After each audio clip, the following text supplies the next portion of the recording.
Hello, everyone. Welcome to Hardcore Metal Detecting Radio. I'm Derek Asklar. Craig Talley's on the line, and we're going to talk a lot about metal detecting tonight, I think, Craig. But, Craig just got a new microphone, so we're working with that. I think it sounds pretty good, but we'll let you kind of start off the show, Craig, if you want to talk about what you found today, and that way they can hear the new microphone and see what it sounds like. Well, I got this lavalier microphone, and I've heard it's supposed to be one of the best, for the price and everything, and without getting, regular professional microphone. And This one has a lightning plug, so I can stick it in my iPhone 10. I think it sounds pretty good on my side. But.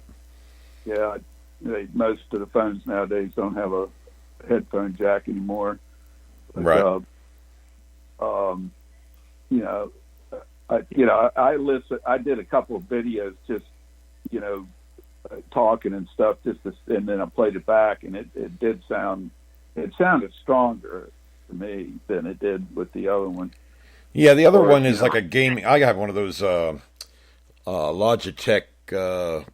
It's a gaming headset. It's what I used to use for the show and everything, and they're good and everything, but it's more for gamers, when you're, playing Call of Duty or something like that, and you're online, as far as doing, these kind of shows, it was just too doggone sensitive. I couldn't adjust anything, as far as, get it to calm down at all. But I like that microphone you got. It's, the other one was like fading in and out, if that makes sense, just a little bit. It wasn't anything major, but I think this one sounds pretty good on my side, so.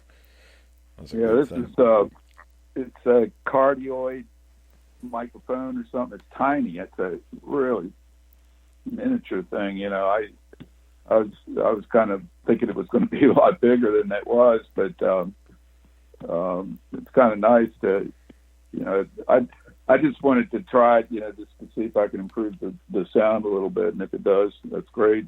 Yeah, Ohio Relic Hunter was saying the volume was kind of low. I cranked it all the way up, so I don't know, I'm at like 99 on the volume, so hopefully that clears it up a little bit. But yeah, Craig, I mean, all you can do is try stuff, but those are pretty good ones. I've heard some good stuff. Well, you've mentioned it to me too before. I think you're going to like it a lot better, a little bit easier to listen to the show and everything. Yeah, well, the other thing I did was I ordered a 6-inch coil for the Equinox. I got it, yesterday? And so I tried it in the yard, and I was running the iron bias at real low, and then or I was actually, I guess, running it high, so it was accepting more iron. And I was running the recovery speed at I think 4, and it'll give it. I've heard it gives it a little bit more depth, and so the reason I got the coil is I didn't I wasn't even thinking about the 6-inch coil for kept thinking about getting that 15-inch coil, and I was watching Loy on 7 on Relics Radio. He's doing really good in like a brushy area where there's a lot of stubble, old house, all this stubble and sticker bushes and stuff, and a lot of iron in the ground, and it was a spot that he'd hunted for years, and he went in there with a 6-inch coil, and it's unbelievable. He's popping stuff all over. And another guy, I'm trying to think what his name was. It's something like Mike or something, but he does Finding America on YouTube down in Tennessee, and he has all these sites that he's been working for 5 or 6 years, and he goes back with a 6-inch coil, and it's just unbelievable. Pulling stuff out next to nails, and it's just it's kind of the same thing I've been finding now. One thing I found that it doesn't discriminate quite as good as the 11-inch coil, but it's real quiet. I mean, I can run run the everything high, and it's just it's stable and quiet. Good. That's the main thing. And when you zero in on something, you can get good depth. You got to go slow. In these a lot slower than you do with a bigger coil, even in a trashy area. Right. But I walked in there today, and I'd taken I'd been hunting with the 11-inch coil and found quite a few things, and there's just nails laying all over on the ground. Every time I get down to dig, I'm looking around because I find like buttons that are just laying on the ground and stuff, and I see nails just and I just every time I see nails, I just pick them up and then I check that area. Yeah. But I also I've been I've been scraping the dirt away, because there's areas that are bare where the house was, and that's where it's the junkiest. And I walked in today, and I wasn't there. I don't think I was there 5 minutes. I got this 11 12 signal. And when I heard it, when I went over the first pass, I just went, oh man, that's a good signal. I was thinking button, and it wasn't even that deep, and I might have even thrown it out of the hole the other day, and there was iron all around this signal, and it was a little heart pennant with it was half of a pennant, and it had gold plating on it, and when I saw it in the dirt, I saw the edge of it, and it looked like, I was thinking, oh, God, my heart was like, pumping. When you see gold like that, you see like a little rounded edge. And I know. I've had those moments in the last couple hunts with the Simplex. Like, see that edge, and I was like, oh, my God, it's a coin. It's a coin. No, it isn't a shotgun shell. Something like that. It's like that, just that look about it makes it look like it had a reeded edge. Like, oh my God. Got the adrenaline. But I know I've been over that spot, with the 11-inch coil. It's pretty much where I start, and I just turn it on, and, usually I've been trying different programs, each time, and I always start in the same spot and then, basically grid the whole place down. It takes a couple hours usually. Right. But anyway, I get out there with that little coil, and then I got, I was out there for about 3 hours, but probably an hour and a half, I was talking to neighbors, and this relic hunter pulled up and talked to me for a while. But, it's like, I said, somebody sits up, I go, yeah, I'm out there, and I got these drive-bys, all these guys are watching, and well, some of the guys will actually honk, but I thought I was at Dollar General today getting 9-volt batteries. I didn't realize they got these super power batteries now. These Energizers, like V2 or something. Yeah, I've been noticing they're coming out with some. Maybe it's different tech inside of them or whatever. Different. They hold more juice or something. I don't know. But I use the 9 volts in the Technics pinpointer. Yeah. I usually just get the Dollar General brand only because, like, if you need double A's for your detector, you can buy a 20 pack of those for they used to be like $4. Now they're probably like $6. But you get 20 of them, and I just buy 2 or 3 packs of those and leave them in my detecting bag because some of the detectors I had would go through batteries like candy. Just go right through them. So that's not for a pinpointer. Hell, it works good, just fine. So does the Simplex is it rechargeable? Oh yeah. You just plug it. Okay. Screw right into the back, and it actually, the adapters they have are almost like aircraft adapters, where the Equinox is the magnetic kind, so is the Quest, where it just clips, which I liked, by the way, but this one is kind of like the AT Pro end for the headphones kind of thing, the waterproof kind of deal, but it's the same kind of plug it has on the Simplex, smaller, but I mean, same idea. And it charges up pretty. I mean, I used it for I think 7 hours the other day, and brought it home. I said, well, I better charge this thing up because I was going to, last night I put it on the charger, and like within about 20 minutes it was charged up, and I only went down 1 bar on the battery thing, so I don't know. I mean, I use the crap out of it. I mean, I'm pinpointing and pushing all the power I can with it, and it did just fine. But I started out the day. I said, I'm gonna change it up, Craig. And I got out there. It's okay. I did a video, but I put these things out when I can. It just my upload or whatever upload speed is like 2. I have no idea why I have to call the cable company, all that crap. But my download is like 45. So I don't know why it just takes for those 10-minute video. It's taken like an hour and 15 minutes to when load. Mine was I used to have 50 upload, and it was maybe like 10. 10 would be better than nothing. I was like, oh my god. And I turned everything off in the house. I turned all the TVs off. I turned anything that was running Wi-Fi or anything. I think I got 15 or 20 upload, but that's good. That's the highest. Yeah, I think that's the highest you can get. Yeah, that's really good. Like, if you're getting around 10, it's usually pretty awesome. But Charlie from the Stealth Diggers, they had dial-up for a long time, and they were in the mountainous area of New Hampshire, and they tried everything to get they couldn't even get it. Yeah. They couldn't even get it on the cell phone. Wow. For that kind of data. But that's anyway, they something happened, and all the telephone wires got all screwed up, and they had to be replaced anyway. So they went ahead and replaced it with the super high speed. So it was taking 8 hours to upload a movie. That's crazy. That's just nuts.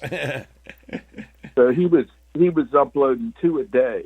It was taking like 16 hours, to keep up. Yeah, it's frustrating. And he said it was just, it was just, he was a slave to this slow internet, and it was 0.5 upload and 1.5 download.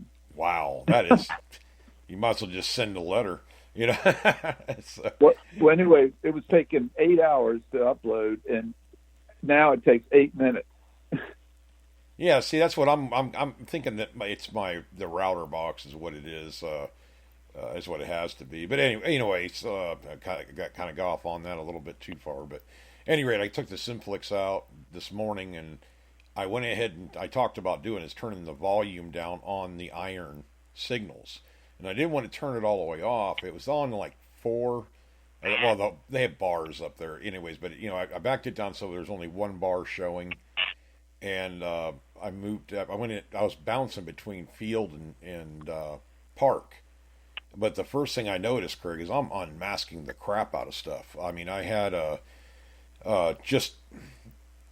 found I'm not sure exactly if it's a railway button or not, but it's definitely mid 1800s style of button. I got to get a jeweler's loop to look at it closer, but I think it's a railway button. And I got the signal, and it was just such a quick little beep but it was repeatable, and it was repeatable in one direction, not two, like not turning and kind of scanning over it again. It wasn't there, and it wasn't showing any. It would throw a 30, a 20, a 40 up on the VDI, but the signal itself was just, it was there every time I stepped away. I pinpointed it, went back over it. Well, I dig the first major plug. I have like a bigger shovel, but I pop the first plug out of there and scan it. Well, signal's still in there. Same sound, maybe just a little bit better. Take another scoop out. We're probably down to at least. Well, I mean, I know we're over 8 inches, anyways. And I throw the dirt out, and I say, well, I'm still hearing it in there, but I got all these other signals, and I get down there with a pinpointer, and I pull out, these nails. They're not, well, a couple of them were square nails. They were pretty old. The other ones were so encrusted, it was, they were pretty old anyways in their own right. But pull a nail out. I'm like, okay. Pull another nail out. I think I pulled 6 or 7 nails between the plugs and the inside of the hole itself.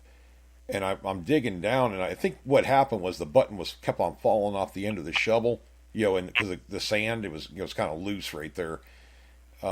but I eventually got it up out of the hole, and it was actually being blocked. I didn't have it in the hole anymore. I scanned the dirt.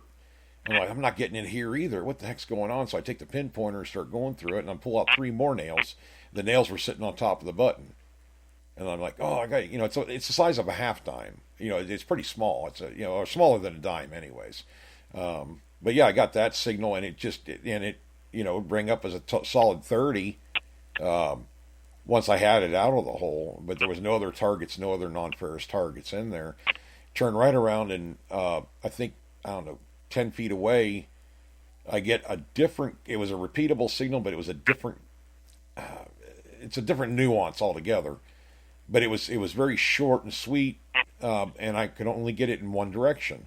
So I dig down. So well, this has got to be non-ferrous. I mean, it's just too. The sound is too repeatable. In the same spot. I dig down, and I pull this. I'm gonna explain it as it's a plate like the size you would see on like a trophy, Craig. The plates they put in front, but it's not that. But I mean, anyways, it has all this detail. I sent a picture to Craig. This thing has it's like the most engraved piece of copper plating that I've ever seen. As far as finding something, it has 1871 on one side, and it has this arm that reaches over and a hand that's holding this disc, and then on the opposite side is the hand holding the disc and the arm, and then you see a circle that says 1881. So I'm assuming it's between 1771 and 1781. It's some kind of and I have to look at it with the jeweler's loop again. I mean, it stands out. It's just so small. There's like seals, like embossed, and like an embosser. You need to get a better picture. You need to get a better picture of it and put it up on some of the relic sites on Facebook. Yeah, it's pretty interesting. I haven't seen one like that. It just looks like it is a fraternity or it just has that look about it. Now, none of this is hand done. This is actually stamped like this. There's just like a ton of information on this little, we'll say 1 inch by, I don't know, 3 inches. I thought it was a harmonica reed myself when I first pulled it out of the hole. And I'm like, wait a minute, this has writing on it. I'm like, oh my God, this is cool. I mean, it has a date right on it. I can see the 1881. So I thought that was pretty cool. But yeah, I mean, this new program, or not new program, I literally turned down the iron volume, which is supposed to give you more depth, which it did. But its unmasking ability just floored me. I'm like, oh my God. I mean, I expect this out of like the Bliss tool or something to be able to unmask, but with an 11-inch coil. And that might be some kind of centennial thing from back then. That's what I'm thinking. It has to be. It's a 10-year span because it's 100 years and it's commemorating something. Mm-hmm. So it kind of looks it's a almost like a arm like you'd see on Uncle Sam. Something U.S. or something like that. It has a very unique look about it. Once I can get some good pictures, I haven't had a chance to even mess with the button yet, or this other thing other than just take some pictures and go with the flash going, trying to get so you can see the detail. But you see all those numbers and letters, almost looks like Greek on it in that cylinder. I don't know if it's supposed to be I don't know. It's a round little disc shaped with this. It looks like Greek writing in it. It may be English. I don't know. I just got to get that jeweler's loop on it. But I was utterly impressed with the machine today. I was like, God, Craig, I dug my butt off today, and I'm digging right next to holes that I dug, a week ago. I mean, within under a foot. I'm like, man, I unmasked all this. That's weird. And then I try to turn and get the target from a different direction. There's just so much iron and nails that I'm just not getting anything. So I come back and it's repeatable and it's in the same spot, and I try to pinpoint it, with the machine itself just to make sure I'm on target. But I found another really, really old axe head broken. They broke a lot of these doggone tools. I don't know whether it was because maybe when they were blacksmithing it was delaminated a little bit, a weak spot in the metal, but it's right where the what it looks like is right where the handle goes through. It broke right there at the edge because I can see the little divot in it. But it's older than, it's not as old as the one I have. So is it brass? No, it's straight up iron or like blacksmith iron. It looks different than the 1880 stuff. It's quite a bit older. I would kind of guess around. Uh, I'm thinking before 1840. I mean, only because of the way it looks and the way it's delaminating. Like it's kind of like that other piece that was in that picture that I showed you. It's like a I thought it was like a leather tool or something. This it actually looks like a small like a hatchet head or something like that. It may have been tomahawk. I don't know, but it definitely shows its age. It's like layered metal. Uh, it just deteriorating. I'm actually afraid to do too much to it because I'm afraid it might just some of it will more of it will come apart. You know what I mean? So, but I did find that today. I found another milk jar. It was actually or milk glass jar smaller than the last one I found, made by the same companies. Woodbury. Um, those are late 1820s, I'm sorry, early early 30s or late 20s, right in there. It has the cap on it and everything, and it was down good 11, 12 inches down in the ground. This machine gets pretty doggone deep. I didn't expect that, Craig, at all. I mean, I was like, because I'm taking like some of these things, it was taking me so long to get them out of the ground because there was a ton of targets in there, a lot of nails and stuff. But it pulled the non-ferrous out, unmasked it. Got another pocket watch cover. Oh God, I found a hoe with a H, not a W, like you used to joke with what's her name about. But Yeah. it's pretty old too. I mean, it's probably early 1900s. Really worn down. I think I have the near of the barn site or something like that. I found some stuff I couldn't even get out of the ground. I couldn't pry it up out of the ground. It's like these. It's not. It's like a flat piece of steel or a round piece of steel that comes out and part of it's hammered flat and then a holes in it. But it's not a drilled hole. It's like they punched the hole, they're heating it up like a blacksmith would, to punch a hole in it. Yeah. Um, Mm-hmm. but it goes down. I can't see where it goes, and I don't want to dig. God, I had about a 2 foot around hole as it was, and I couldn't. I could move it a little bit, but it's like it's attached to something down there. I'm almost thinking it's a wagon part or something like that. It just has that look about it. So I'm definitely finding old stuff, and it's ringing up pretty good. The VDIs, this machine, the VDIs don't mean as much as like I don't watch them like I did with like when I had the whites and stuff like that. I'm just noticing when they start jumping up into the 70s and 80s. I had this one signal. I swear to God, I was going to dig a quarter. I mean, it's just pounding like 86, 86, 86, and right in that general area. And I got down about 9 or 10 inches down there, and it turned out to be a brass of all things. It looks like it's in the shape of a shield, but I think it's a foot locker or something. It's got the like a skeleton keyhole in it. I have no idea. Like I said, I haven't cleaned any of this stuff up to see names on it or nothing. But it was probably about the size of a breastplate, and I dug that thing 10, 12 inches down with a bunch of nails and everything else, and it was giving me just pretty much locked on 86 to 89. And this machine goes up to 99, I guess. I just haven't found any rhyme or reason to the way that it hits some of these items, because like shotgun shells were going. I had one that was all day long, even when I had it out of the ground, a 20 on the VDI, and then turn around. And the next shotgun shell I dig is a 12 gauge round, about the same size brass, and it was reading up into the 50s. And I don't, I'm not sure about that part of it. It's not, the VDIs aren't really mattering to me right at this point. It's sound. I'll use the VDI just pretty much get a general idea if it's going to be a non-ferrous item or what the machine thinks it is, and it's been pretty pretty accurate as far as that goes. But definitely field is a lot deeper. Uh, I hunt and coin, and I'll flip if I start getting a real quiet signal. I'll flip it to field, and it definitely gets deeper. So uh, so yeah, I mean it's just a good all around experience with it. And I got footage of everything. I've just been kind of putting them up there because I know a lot of the guys are still waiting on theirs. See how it sounds, see how it reacts, see what to listen for. This thing has more nuance in it than uh, than I ever expected out of it. I mean, these you can't pass up a repeatable signal, or at least I can't. Even and it seems like a lot of them are below 30, Craig. I don't know why. You think copper and brass and stuff would be a little bit higher than that, but other times it is. I don't know if it's the makeup or the age of the brass or the corrosion. Maybe it's because iron's in the hole with it. I don't know. That's kind of got me fumbuzzled a little bit. But hey, I'm digging good stuff, so I don't care.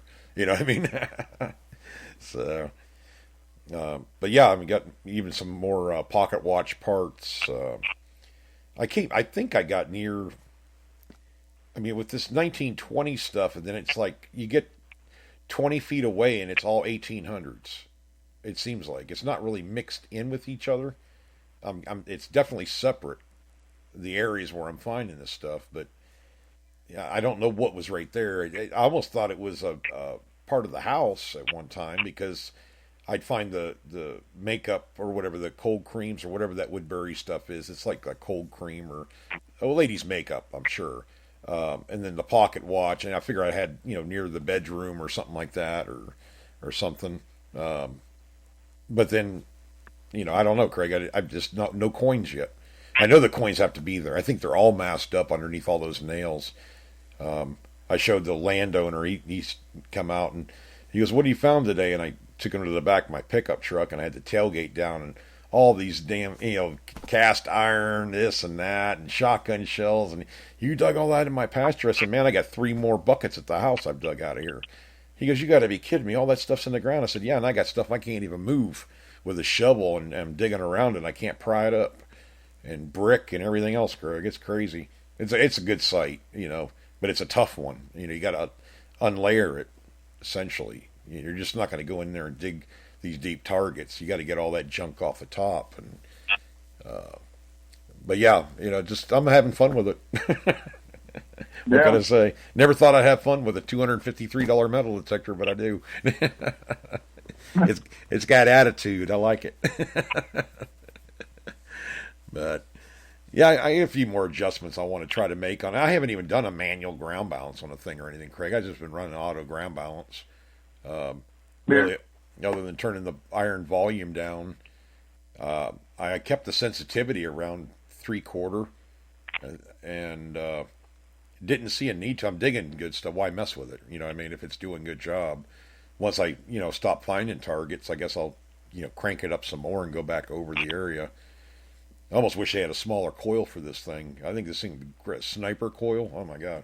That thing would be, if it gets any kind of depth at all. It's kind of like the Equinox. I figured, when you were talking about whether to get that 15-inch coil or not, or get the smaller one, I'm thinking, get the smaller one, man. I mean, I think your yard has got a lot more stuff in it. That little coil is going to get in between there.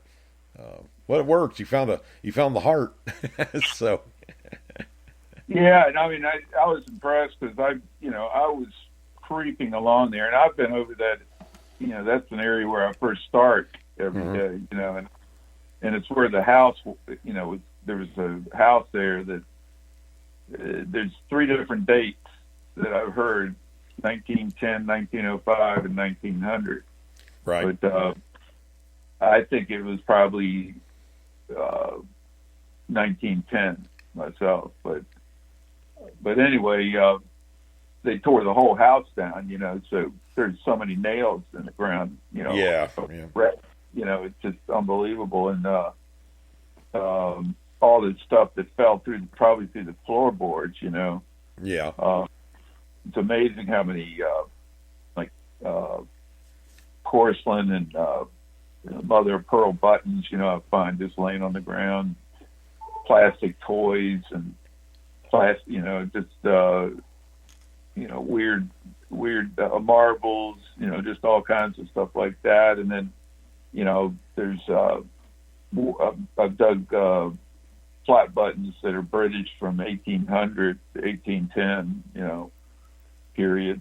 I've dug, eagle buttons from the Civil War. I've dug, pewter buttons from, even back further, colonial stuff. So, it's like layers and layers of, hundreds of years there. and there's so many square nails. A lot of the square nails, some of the area it's so rocky, it's real deep. So the square nails aren't that much deeper than the more modern nails. But it's just, I keep working it. I've been working it for over a year. So I mean, it's it just keeps giving it up, and I keep finding marbles, and every time we get a big rain. But I'm getting in there now where if I get kind of a scratchy signals, I just scrape, take my boot and just scrape a bunch of the dirt away and check it again. Yeah. Well, Brandon on here was. Oh, I didn't mean to interrupt you, but Brandon was wanting to know. He said he'd like to see Craig compare the Simplex to the Equinox, and yeah, I mean, am I saying the Simplex is better than Equinox? No, it's the Equinox has a lot going for it more than this machine. With the idea of this machine was it was so inexpensive, but yeah, the Equinox would probably, I would think, outperform this machine only from what I've seen Craig do with the Equinox because of the new programs and stuff like that. Now with the smaller coil, I would say you could almost say it's like if you compared it to the Equinox, it'd be like a Equinox 400 instead of a 600 or 800. Yeah, something like that. That's how, from what I'm hearing, that's how good it is. It's for a machine that is basically bottom of the line machine almost at that price. Well, I think you're going to have to buy one, Craig, because now they're saying you're so good with the Equinox, it'd be a good test. Exactly. I mean, that's with the as far as comparisons and stuff like that. I don't know. I've been watching a bunch of videos, and I'm seeing like Quarter Hoarder was a AT Pro guy forever. Yeah. And several other guys, and they're going to Amphibio and the Cruiser. And I'm wondering, those have those big square meters on them, and it doesn't look like they're that light. But I think they're going to come out with, something like the Simplex, only top of the line, more like the Equinox. I don't even question about using this machine, Craig. I mean, I can take I got some good detectors. I mean, they'll find you stuff. I mean, the Blisstal made a killing in that place too, but it was just surprising to see a machine that can unmask stuff like that. That it's essentially we'll say $300 machine that can do that. There's none out there that I know of. I mean, the closest thing would be a AT Pro or a Technetics T2. I can't remember how much those are, but I mean, what I mean, Craig. That level of detector could unmask stuff. Not a $300 machine. That it may be able to do it, but I mean, not on this level. I mean, I'm zeroing in right on stuff. It's a target hard. Well, that's the thing. If it's deeper, it's soft sounding, but you could just zero right in on it thing. I mean, just within amongst all those nails and still have that. And once I get that non-ferrous out of there, I don't hear any more, high tones or anything. I even taken a couple extra scoops out of there to make sure I got everything, and it's just nails. It's like, what the heck? How's this thing doing this? Because it's really, by turning down the iron volume, that just allowed the non-ferrous volume to just pop right through a little bit better, I think. And, I hunt methodically anyways. So. That sounds like that sounds like that's the iron bias on the Equinox. It very well could be. I mean, they say it does get you more depth if you turn it all, all the way down. But I found from the very beginning was I'd read a couple stuff about this guy Clive Klutnick was talking about you lower the iron bias below knocking out nails even lower it'll unmask coin sized objects that won't process that way normally. Right. Because of iron's way or something. But you will dig more iron. But you will also, it's a good program. He's also, this other guy was talking about doing that in a site where you're not finding much anymore, but a place where it's given up really good finds in the past, Right. So, when I did that, it was like my yard became open again, Yeah. It's popping up alive. left and right. And then when the new program came out now you got two different iron, and they're different. Both of them are a little bit different, well, the regular one is, it's even different than the first one. But this F2 is, that's the one where you want to, if you're coin hunting and it's really, covered with those steel bottle caps, man, just put that thing on 9, it just about knocks them out completely. Yeah. It's pretty, and yet, it'll unmask stuff. I even had it unmasking stuff using it that way. Mm-hmm.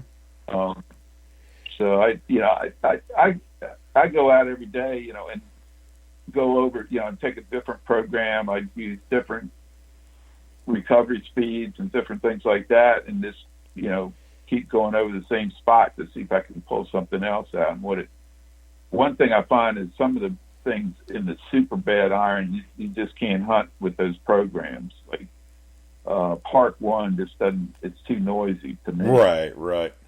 That'd be like field, but, I haven't even tried the beach settings just to see what it would do, just to see what kind of sound, all that kind of stuff. But, I think somebody said it on here about, a real test of natural finds or live hunt. And I agree with you. That's the best place to take them. That's why I'm doing videos like this is just me hunting. If I get something, I listen to it and you hear it the same way I do. And, I kind of pick stuff out. That's how you get to know a detector anyways. There's always a learning curve to all these detectors. And this one was pretty, it was simple. I guess that's why they call it the simplex. But in the tones, the sound on this machine is, I don't know. It makes you wonder what it is. I think is what it, because the sound is a little bit different here and there, shorter, sharper, grindy sounds. I mean, it's got a lot of nuance in it. That's one nice thing. And they were saying on here, knowing Craig, if he got a simplex, he'd pull out 10 more bullets, a breastplate, and 5 eagle buttons out of his yard. I just started laughing. Is that all? Yeah, that's all. It's just. Well, I'm thinking about excavating the whole driveway sooner or later. There you go. That was one nice thing with hunting with you, Craig, is that I'm sitting there. Okay, we hunt the same way, so it's like when I see Craig doing a video or when he's telling me something on the phone or whatever, I can kind of picture the way he was, way he finds the stuff, the way he zeroes in on it, same way I do it. We do stuff a little different, but I mean it's pretty much the same, methodical. Go over it. I know what I'm after. I don't want these. I know there's other signals in that place. I mean, I can hear them. They're whisper signals. And sometimes you can hear them on the video when I'm scanning the ground. Those are all signals there, but I'm not going to sit there and try to dig up half the pasture to get to one of those signals right off the bat when I have other stuff that's laying right on top masking. And that's what I'm finding out today is like I'm digging a hole right next to another hole that I just did last week. And I know I went over that once I got the item out of the ground that was in the first hole. I know I scanned around it because I normally always do. And I didn't get any signal, but I come from another direction. Bam, it's there. And it's like 7-8 inches away from the other hole. It's weird, and halos get broke when you start digging in the ground. That was a trick that me and Craig used to use all the time, and take a little 2-inch plug out of the ground. Doesn't even have to be that big, and once you break that halo, if it's iron, it'll let go. And the VDIs change. That's one thing that hasn't really changed a whole lot, Craig, with the VDIs is that even when I pop the plug on these targets, I take the first, we'll say 6-inch plug out of there and go over it. Usually signals will get, VDIs will get a lot more, they lock on a lot more. And it doesn't seem to make that much of a difference with this machine. It still gives you about the same range. The sound gets better. So that's what I was trying to show in my videos. Hey, this is what it's doing. This is how, when you go back over the hole, make sure it doesn't fall back in the hole because I've had it happen so many times. I just automatically take a few more scoops out because, a dime, even a quarter, it falls into the hole and it lands on end 8 inches down in the ground. There's not many metal detectors that can pick that up. So it's like, okay, if it's not in the plug, it's not. You're not here and take another scoop out. But lo and behold, there it is. I mean, it's just a tricks of the trade kind of thing. But with the Equinox, I can go in one direction and you can get like a high tone, but it's not sounding that. It's kind of sounding weird. Mm-hmm. It's weird. Sometimes big iron can sound like aluminum, sort of, in one direction. That kind of, I don't know, kind of a high pitch. But I was getting, I can, when I drop the iron bias to 9, I can, so a big piece of iron will give a meter reading and come back in both directions. So I thought that was pretty cool because I want to find more pieces of this shell. That I know got to be more pieces of shell in my yard somewhere. Oh God, there's probably a bunch of them, Craig. Might be 2 foot down, 3 foot down. You can't get to them. All the other iron. Yeah, I mean, there could be a cannonball or something in the middle of the yard somewhere down deep. I wouldn't doubt it. You found what, 2 breastplates, eagle buttons. You found the wreaths, 2 wreaths. It's like, give me a break, man. You finding everything in there. I found 3 nice, coins from 1800s.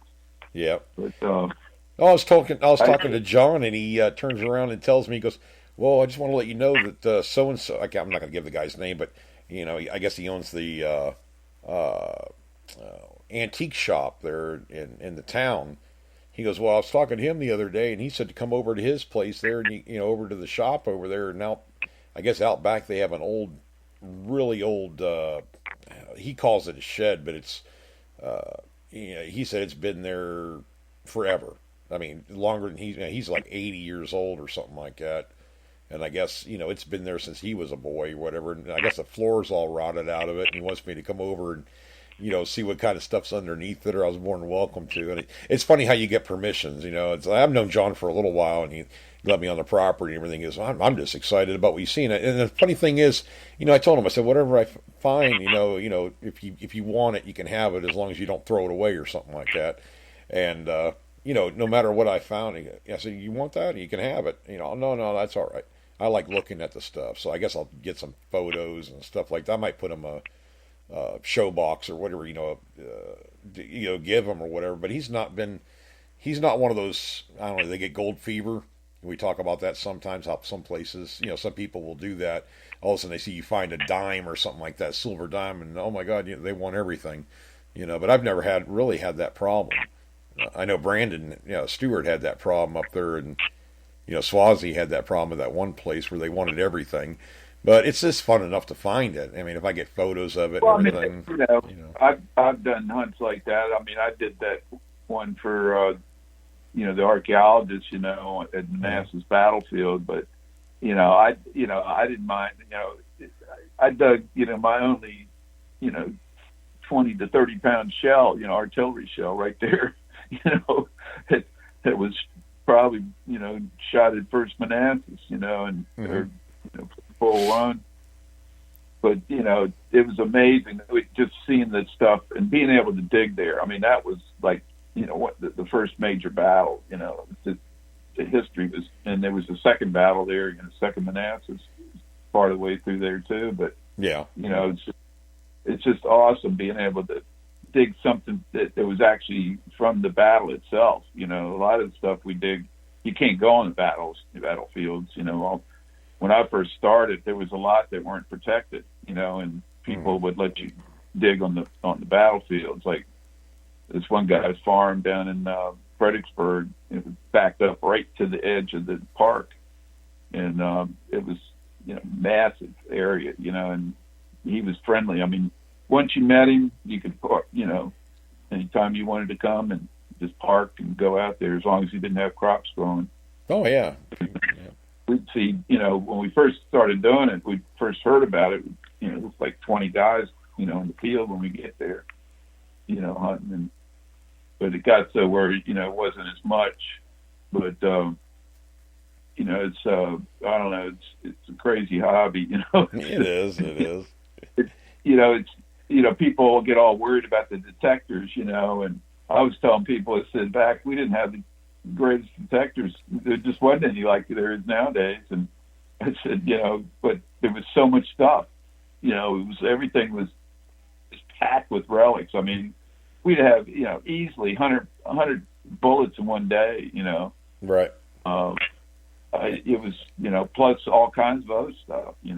We got on that one we dug so many pieces of cannonballs and artillery shells and stuff like that. You couldn't even hardly carry it. My friend dug 2 artillery shells one day, and he wanted me to carry one of them, and I had my pack full of stuff, but I didn't have a shell. And I said, if I have to carry it, then I get to keep it. So he goes, no. So he put both of them in his pack, and when he's going over the fence, one of them broke through his pack.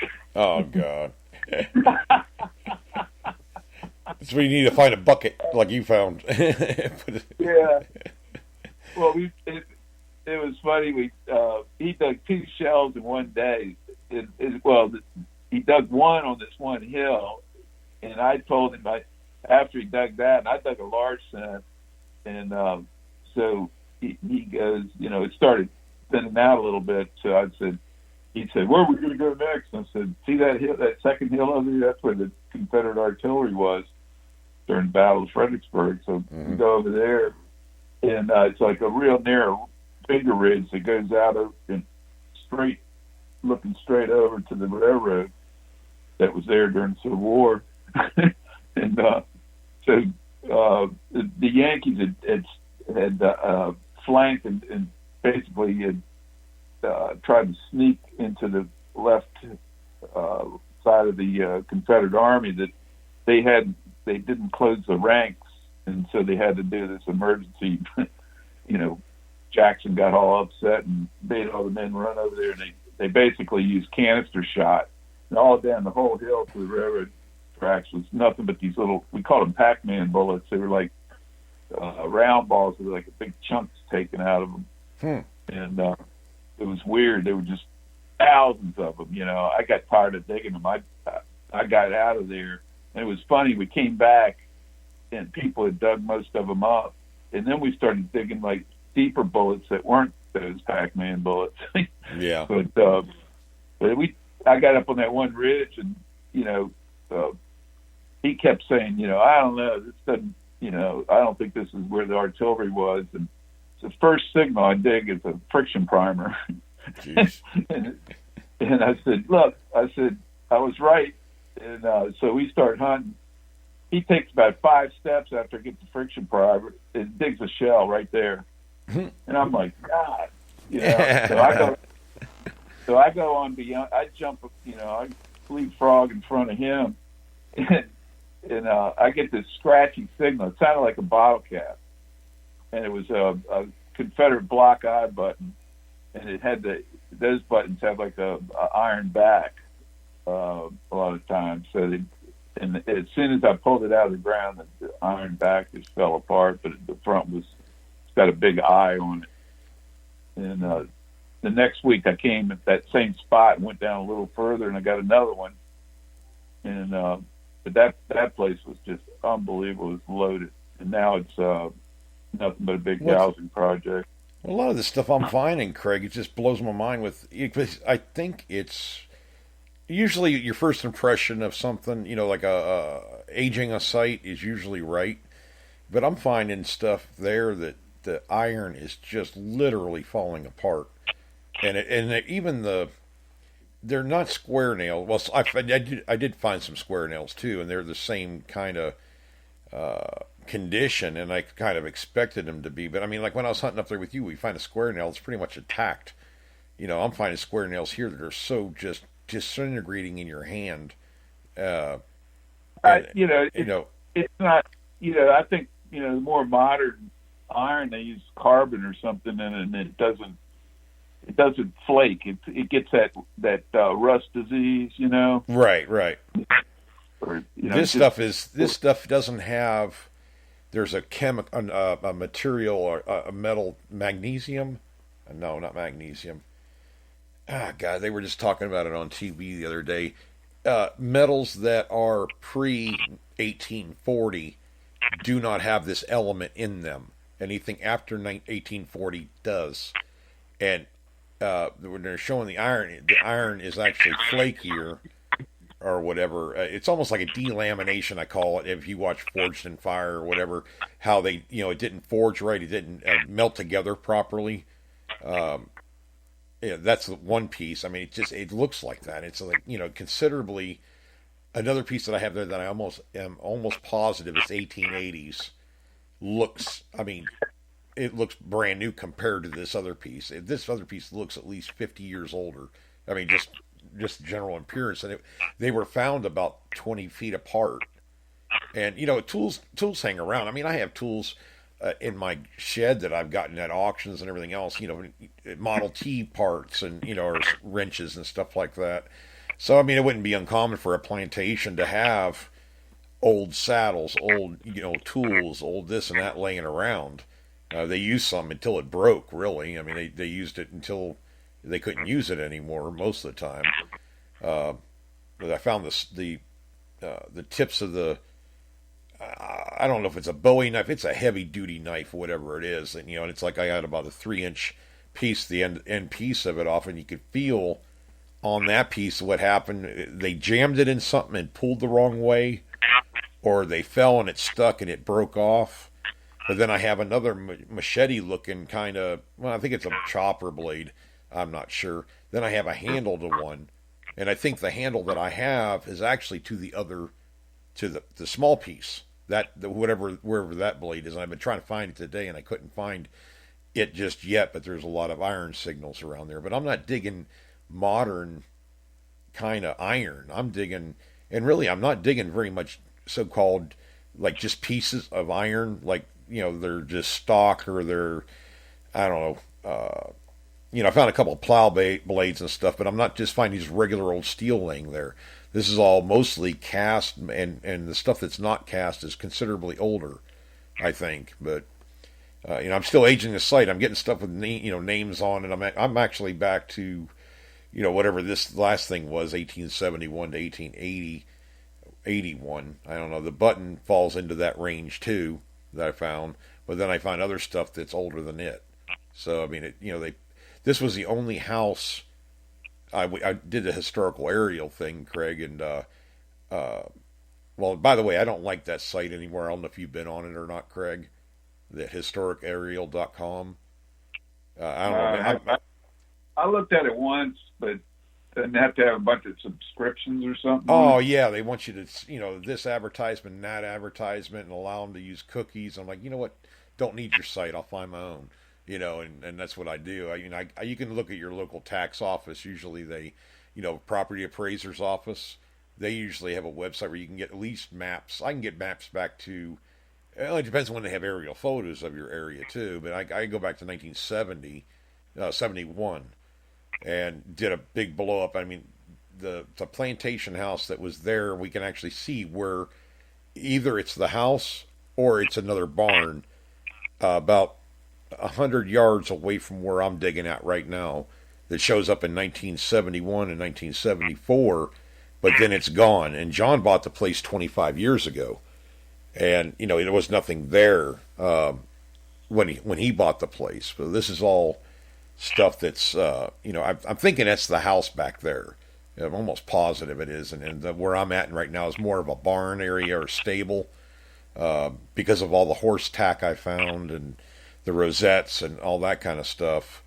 So I have a whole and there's nothing back where that other building was. Right now there's nothing there. Hasn't been anything there since they tore it down.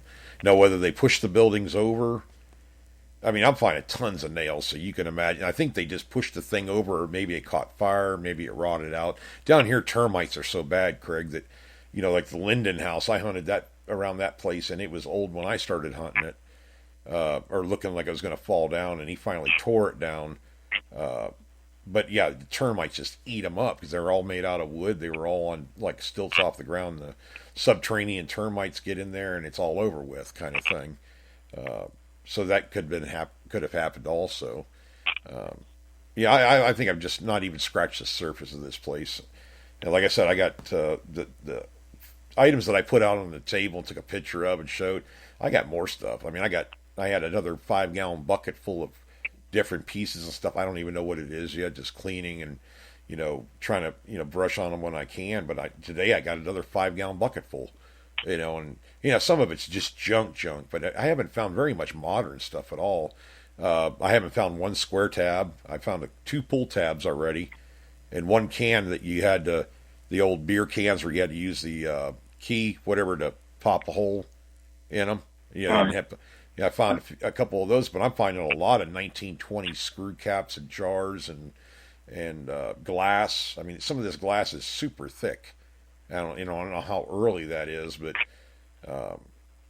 yeah, it just got me. There's really no other than the barbecuer parts, the stainless steel pieces that I show in my video, and that's because he drug it around the pasture. Like it seems like 100 times. I'm finding them all over, and they read up a solid 20. But yeah, other than that, I'm not finding any modern stuff. Everything I'm finding is at least 50 to 60 years old or more, and then it goes all the way back. So yeah, it's a neat place. The other plantation property I did just outside of town here, I hunted that thing for 10 years, and I think I've talked about it before on here. Like 50 to 70 feet wide by 100 foot long. This certain area, and Craig, I've dug thousands of bullets and coins and jewelry and spoons and this and that and the other thing out of there, and just piles of stuff. And just like it's all layered up on there, and like most of the stuff I found was 1940s or older, and it just that's where it was. Nobody even knew it even existed. Even the landowner had no idea there was anything there. So. I found a few door I think they're barn door handles. I haven't found any doorknobs at all. Usually that's one of the things that gets left over or whatever. A lot of mason jar lids, a lot of zinc lids. I probably dug about 12 or 13 of those today. But they're all the porcelain kind, with the porcelain insert in there, in the backside of them. That's what I dug in this yard. Mm-hmm. I dug, God, we must have dug 200 of them at least, 150, 200. Yeah. I like this. The Simplex, I mean, shoot. I mean, I took a bliss tool, and I like the bliss tool in there, too. I mean, it was just easier with the Simplex because I don't have to listen for nuance so much. With the bliss tool, I mean, non-ferrous and ferrous, you definitely can tell the difference, but when you're talking about, do I really want to dig, the brasses and the coppers and the buttons and everything, they're so close together with the bliss, but it was also a cleanup machine. It's it's made to clean up a site. It's not made to go in such a high trash area all the time. This Simplex makes it a little bit easier. I feel like I'm getting plenty of depth. I mean, I'm digging some hellacious holes. Is it as good as an AT Pro or like a Deus or a Equinox or whatever? I don't know. I don't think it is. I mean, if you have the money for an Equinox, get an Equinox. I mean, gosh, if you need a backup machine for whatever, this is a great backup machine. I mean, it actually produces. So, yeah. I mean, there's a lot of guys that are getting them, just because, like you're saying, that everybody's intrigued with this machine. It's like the Equinox came out, a couple years ago. This machine looks just like it almost, with the way the meter is and everything. The cell phone design. Right. But, it's just, this has changed everything. It's going to, the Knox dropped the price. That was at least a $1,500 to $1,700 machine. Oh, absolutely, absolutely. And they came in at $900 and just killed off all the other high dollar machines. Couldn't compete. And so now Knox is looking at now they've grabbed the low end market. Who's going to buy these other machines when you can buy this machine for this kind of price? And it's got all the other functions that a high end machine, like waterproof, all that, yeah. Wireless got a headphones, got a everything. beautiful meter on it. It's got it collapses. It's got the wireless headphones. It's got everything now. I'll tell you one thing, Craig. I've had the Quest 20, 40, and Pro, and did reviews on it and everything. And I had the Quest Pro for quite a while, over a year now.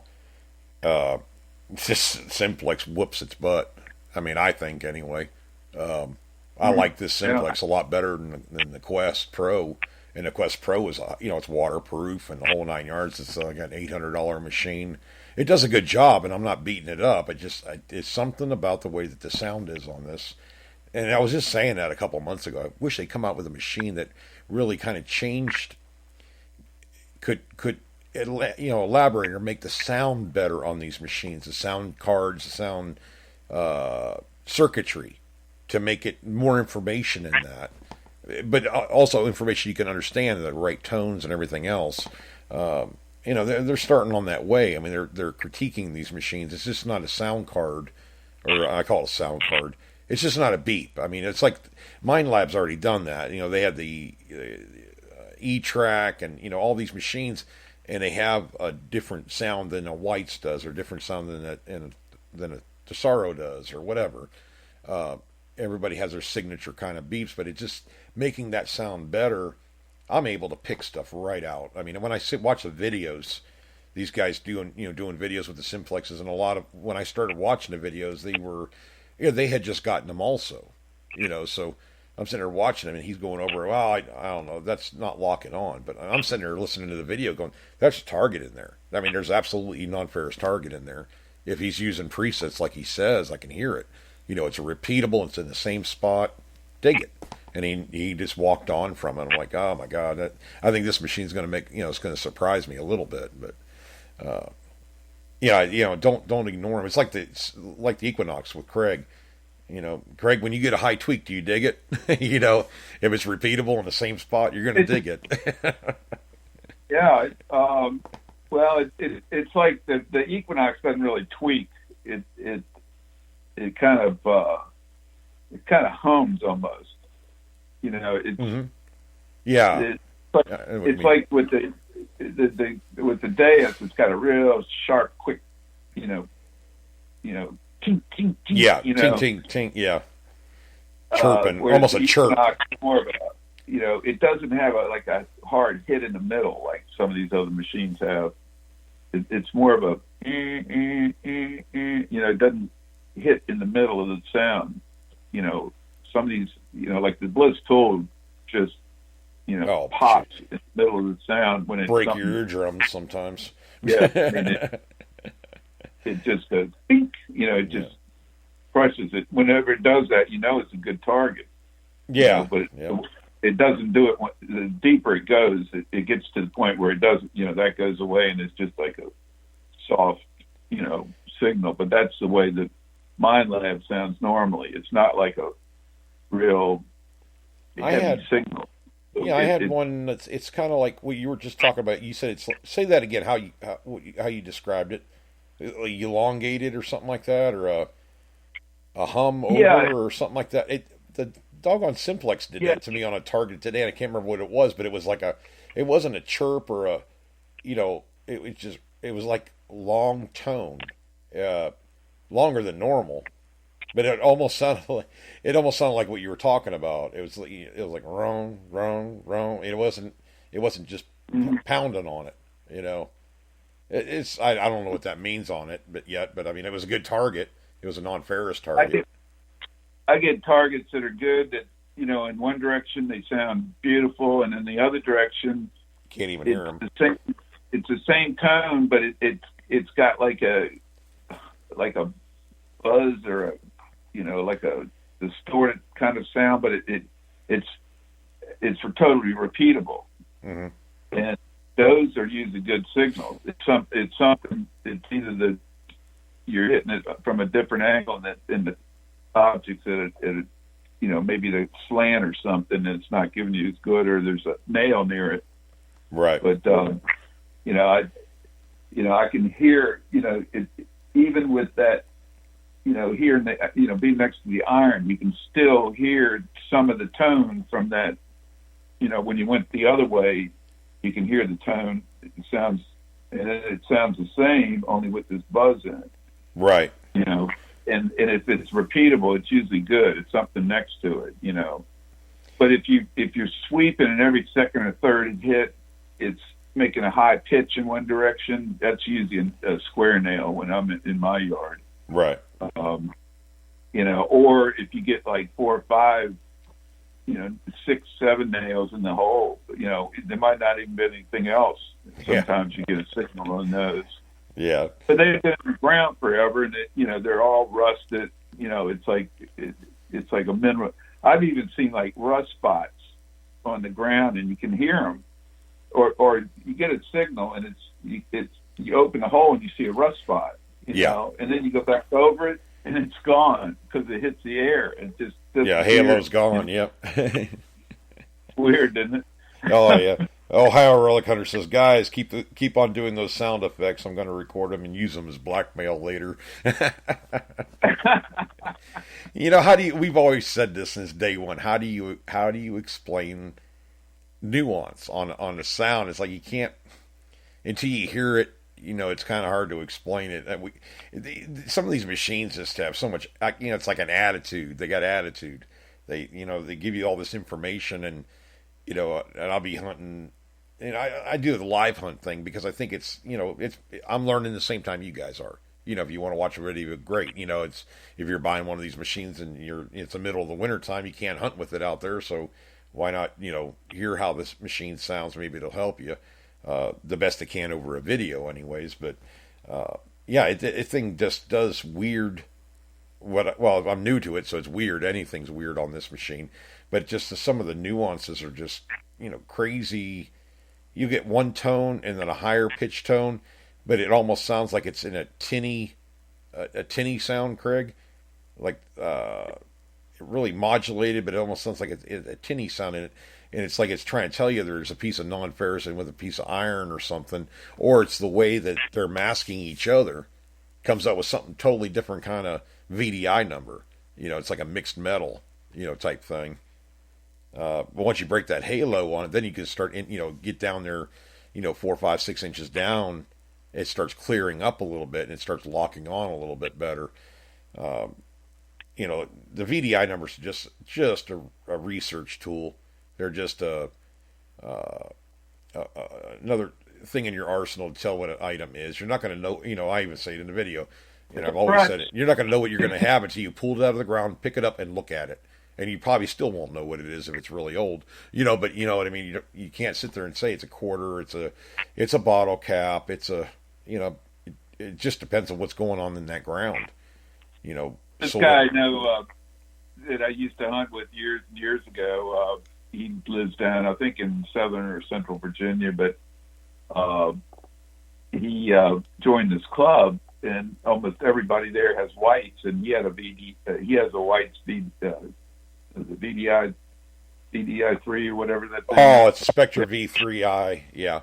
It's V3i. Yeah. It's top of the line. But anyway, there's this park, I guess, that the club goes to, and I guess the top dog is, he's always bragging, he's cleaned it out. There's no more silver there, but they still go there and hunt. Yeah. And they find deep wheat pennies and stuff. But anyway, Mike went in there and he dug, I think it was 4 or 5 silver coins, and they had upset. And they go, and he was using the same machine that they were using, and right. And he's, they couldn't understand it. How can you, how could we miss those? Well, he wasn't doing the meter. Right. He had by sound. Yeah. And he said none of them really read right on the meter, but they were so deep that he figured, why not take a chance? Yeah. And that's another thing. I tell people, take a chance, man. What the hell, Especially if you're in the woods or something. It doesn't matter, you're digging a big hole or whatever. But one hole out of 10 at least. Check some of them. Yeah, I I mean, mean, gosh. you watch the Hoover boys and all these guys that are hunting these fields. They dig every signal. You don't know what you're going to find. Even a big beer can signal could be, a breastplate or a belt buckle or something, or. Well, it's like mason jar lids. That's why I dig those, because it could be anything. Mason jar. Yeah, I mean, and it could be full of, and even if you know it's a mason jar lid, it could be full of gold coins. Yeah, that'd be nice. Oh my God, I'd be having a heart attack on camera.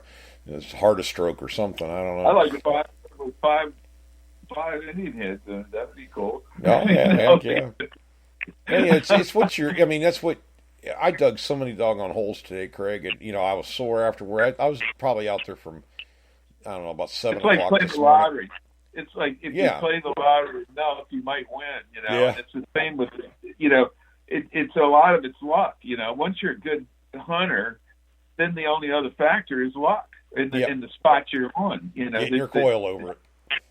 I tell people that the spot is so much more important than the stupid detector. You know. But everybody. You could have a $5,000 detector. But gotten that you can go back to those old spots and still pull out stuff. You're not going to pull as much, but I love hunting spots where it's hard. You see all these guys collaborating nowadays. On YouTube and stuff. I saw one the other day. Guys came from Missouri and Pennsylvania to New Jersey. All these people were. I think some came from Maine. They're all hunting. This property, and these guys are doing hunts. Some of them, it's a business now where they hunt pretty much all the time and put up YouTube videos and they sell merchandise and stuff and they're making money on it. Oh, that's nice. Doing something you love to do and having fun doing it. Heck yeah, sign me up for that. But if you watch, the guys on Quarter Order and Hoover Boys and Stealth Diggers, they dig everything, and you put the junk in a bucket at the end of the day, and you got the rest is good stuff. But that's just the way it is. They show all the junk they dig, and they say this is.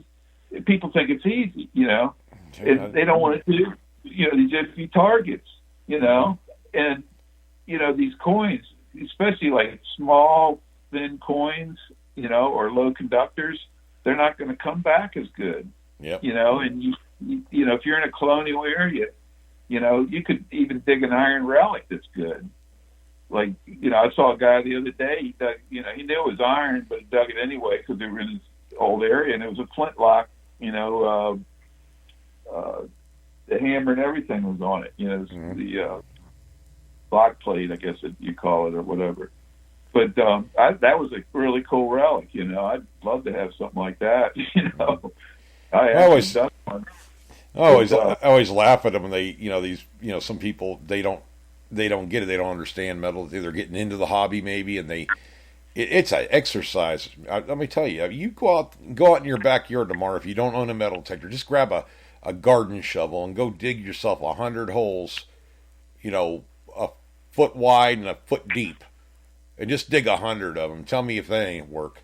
I mean, I probably dug at least 60, 70 holes, and most of them I had to, excavate them out, and, pulling all these other targets out of it. It's a aerobic exercise, buddy. Let me tell you, if you're not worn out after hunting for 7 or 8 hours, you're not doing something right.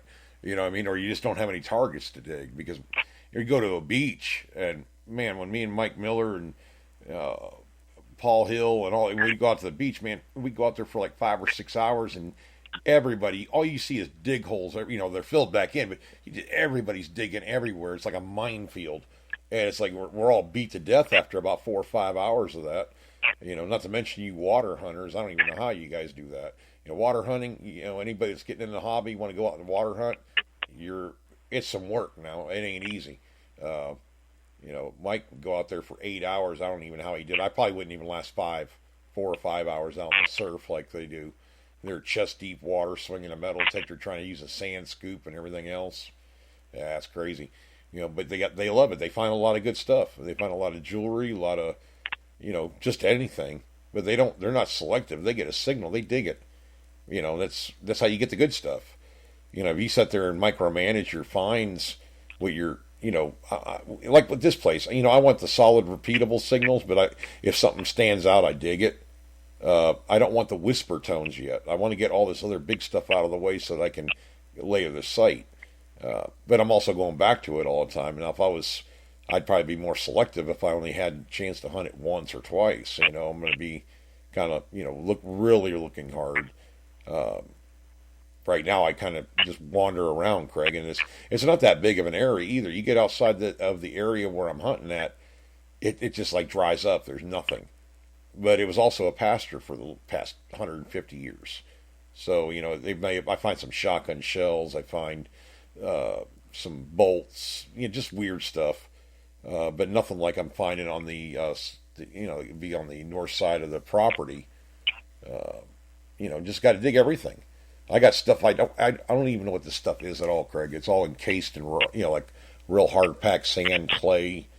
It's like opening a Christmas present. You pop it open. Oh my God, it is something. It's like 2 days later. After you get done hunting, you're still getting surprised. So, I'm still. Yeah, well, I bet you were having a tough time until you got on this property. Now I'm telling you.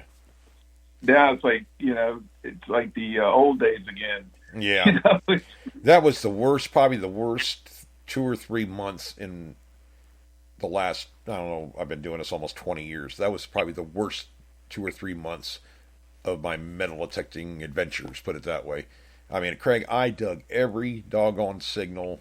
I was digging iron signals if I could even possibly get one out there. It was, you do that for 2 months, you're ready to slit your wrist with a plastic fork or something. It just bullet, bullet, bullet, bullet, bullet, shotgun shell, bullet, bullet, bullet. It's like, it just nothing to surprise you. It's like you're second guessing your target before you even dig it. So, okay, here we go, another shotgun shell. Here we go, another bullet.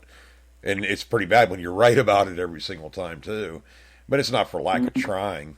All you can do is, if you don't get your coil over it, that's where the luck comes in. You can have a guy that. When I saw that tree, I just said, man, that tree would draw me like a magnet, man. Oh, it did. Most trees, I've had good luck around big trees, and I read that there was a guy that had found several stashes of colonial coins, even hammer coins. I think off the James River somewhere, and he found them inside tree trunks and stuff, where people had hit them inside a hole in the tree. I've detected the tree like crazy with the bliss tool, man. I was putting the thing all the way up there in the crotch of that tree up there, trying to see if there's anything up there. I'm not getting any hits. I'm like, oh my God, there's got to be something good around. And usually it's like 25 to 30 feet away from that tree. I'm finding stuff. Found the stirrup, found the bits, found this and that. It's like the roots grew and then they went down. And they just pulled all that, whatever was there underneath the roots. But we're talking roots the size of, motorcycles, for God's sake. I mean, these are some big roots on this thing. The branches, just the two main branches that come off this main part of the tree. Anything that's underneath those roots is even much older than what's out there in the middle. I have no doubt that if there could be Spanish. Yeah. There could be Spanish stuff there. I mean, because they occupied Florida from 1535 to 17 something. It's like, what the heck? I mean, there's got to be the age of some of this metal. It's pretty doggone old. I don't know if it's that old. I mean, I've never found any Spanish armor or anything. I have a buddy that does, and of course he's out of the state and has been for a while. But I was going to show him some of these artifacts, like especially that. I think it's a dagger point or something. I don't know. I'll it's on that table. You can't really see it in the photo, Craig, but I have to take a better picture of it.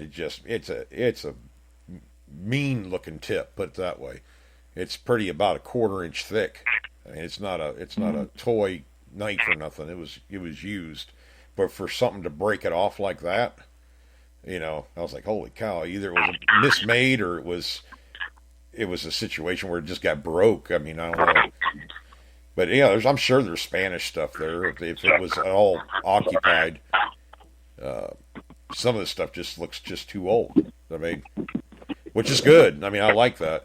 I mean, you guys, some of you, like especially people over in Europe and all these other countries, that have, Viking stuff and everything. Yeah, we don't get, most of the time, if I found something 1700s down here in Florida, that's pretty doggone good. But we know there was stuff here before that. I got, plenty of friends that have found stuff that is way older than what people allow it to be. There's one guy down in South Florida that found I think it was 13 or 1420 or something like that coin in the middle. It wasn't even near the ocean. I mean, it was inland. He found it out in the woods, metal detecting. The Viking spear tip that the one guy found there near Claremont. This stuff is all pretty old, older than what the history tells us, anyways. So, it is what it is. It could be anything there were in that tree. That's he said the arborist said it could be 500-600 years old. That's crazy old for us, anyways. So, we'll see what happens, Craig. I'm looking forward. I'm probably going to head out there again on Monday. Monday or Tuesday, I haven't decided. Well, I have a show on Monday, but probably head out there Tuesday morning, I reckon. Do some more hunting. God knows I've already, I don't know, I got a bucket a day. If I can get a bucket of items every day, I'm happy. It takes the gets the adrenaline going, put it that way. So, but I guess we probably can wrap up the show for tonight, Craig. You think? All right, sounds good. All right, brother. I want to get out there in my office so I can get the jeweler's loop and stuff like that on there and get some better photos of this. I guess I'm going to need to buy a real camera, Craig. I mean, I got one in there, but it's telling me the SD card's not working right. I don't really use camera. I've always used my phone, but I don't know.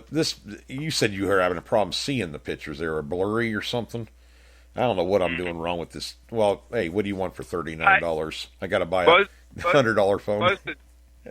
Most of the time, if you put it in brighter light, the light is really important if you don't have a great camera. But it definitely helps if you get better light on it. Yeah, I'm gonna take it out of my office on my work table, and I got a fluorescent above me, and then I got one that's kind of like for a desk. It fits under. It puts light on the table. In other words, I'll take a couple photos of the button and stuff like that. I need to clean that button a little bit. Probably just going to use a real, just a real soft brush. I don't want to collapse it too, like I did the other button. So get it cleaned up, see a little bit more detail on it. See what it is. I'm pretty sure it's a railway button. I might be, hey, I hope it proves me wrong. I hope it's older. So, but all right, guys. Well, like and follow the show, and be sure to watch the other shows here on Spreaker's format. Of course, Relics Radio and Beyond Sight and Sound, all metal mode. There are a lot of them there. Tell a friend about the shows because, well, a lot of us don't really advertise at all, and if they're like-minded and like metal detecting, tell them to tune in. Maybe they'll enjoy the show. So I guess until Monday morning, guys, we'll be on at 7 a.m. We'll talk to you then. Have a good night, everyone.